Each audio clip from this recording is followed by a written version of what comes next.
Stories from the heart of mid-Michigan. This is Fox 47 News at 5:30. Welcome to Fox 47 News at 5:30. I'm Yasmin Ludi. Our top story tonight, the Lansing Board of Water and Light lost millions of gallons of water last year through the leaking pipes, water main breaks, and more. Fox 47's Luisa Vivgara tells us how this affects your water bill. The Lansing Board of Water and Light lost about 644 million gallons of water in 2021 through leaking pipes and unbilled water. Michigan is one of the states that does not require utilities to report water loss. But experts say it is important to know how much water is leaking from pipes to set a baseline for improvements. We estimate we have about 9% of water loss or non-billed water annually. And the cost of treating that water? Almost $950,000. The vast majority of that water is lost through leaks, though the water used for firefighting and water that gets to the consumer, but that BWL doesn't bill for, is counted in the same category. Having zero leakage is not really an attainable goal. Every pressurized water distribution system leaks, but some leak a little and some leak a whole lot. And the Natural Resource Defense Council says it's important to know how much a water system is losing. The organization recommends that utilities use a free program from the Waterworks Association to report water loss. If our water systems are leaking, if they're not efficient, the price of water is going to be more. The price always comes back to the customer. The Board of Water and Light says that the cost of that loss is already included in their rates. That cost is baked into our rates, and so customers aren't paying any extra due to that unbilled revenue. Adamy says they are working to reduce the water loss. We're constantly making repairs and we're looking for federal funding to make upgrades to our system to make sure that we're not just losing water anywhere. We've also made major improvements on smart meters. We're almost finished installing all of our smart meters throughout our service territory.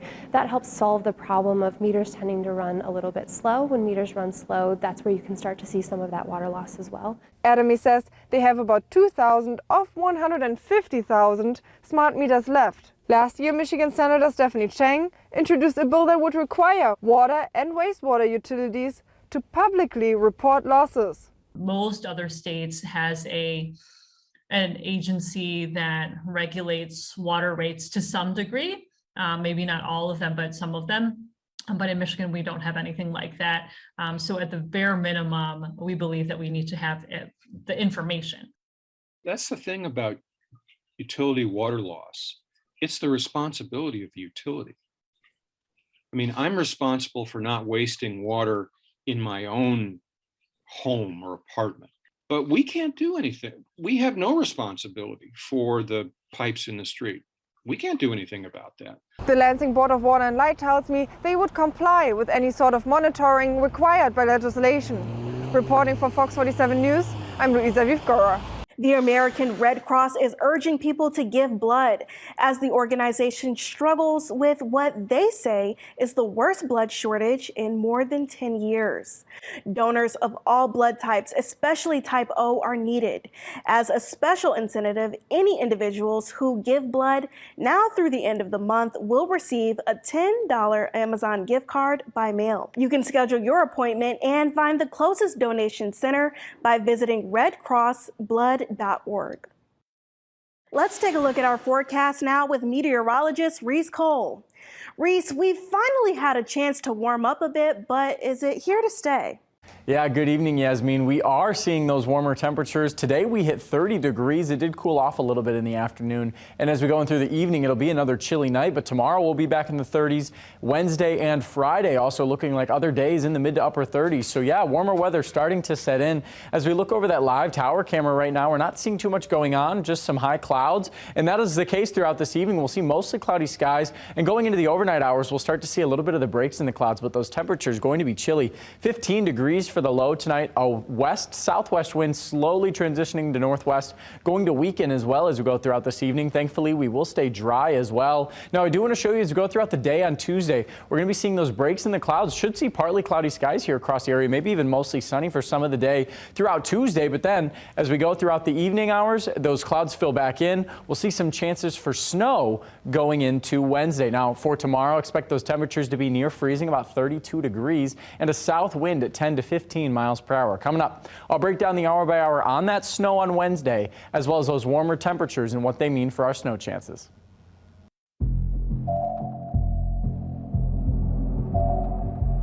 If Russia invades, there will be no longer a Nord Stream 2. We will bring an end to it. German Chancellor Olaf Scholz and President Biden held talks on the buildup of Russian troops along the border of Ukraine. The U.S. wants more assurances from Germany that they will halt the Nord Stream 2 gas pipeline if Russia invades. There has also been international criticism that Germany hasn't stood as strongly against Russia as other allies. No, we cannot remain silent on that.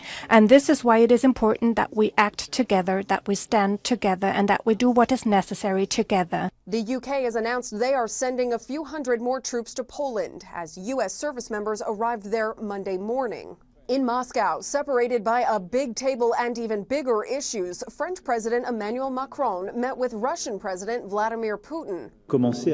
I'm pleased to have an opportunity to have a deep discussion on all these issues and start to build an effective answer collectively for Russia and for the rest of Europe. If Macron does not solve the problem diplomatically, I think we're going to be in for a long few weeks ahead of us. In Ukraine, tensions are sky high as reports suggest the capital city, Kiev, could fall within 3 days if Moscow invades. Don't scare us with war. We're ready for everything. If Russia still imposes next phase of military conflict, we'll be fighting. The German chancellor will next visit Russia and Ukraine as the race continues for a diplomatic answer. In Washington, Lauren Blanchard, Fox News.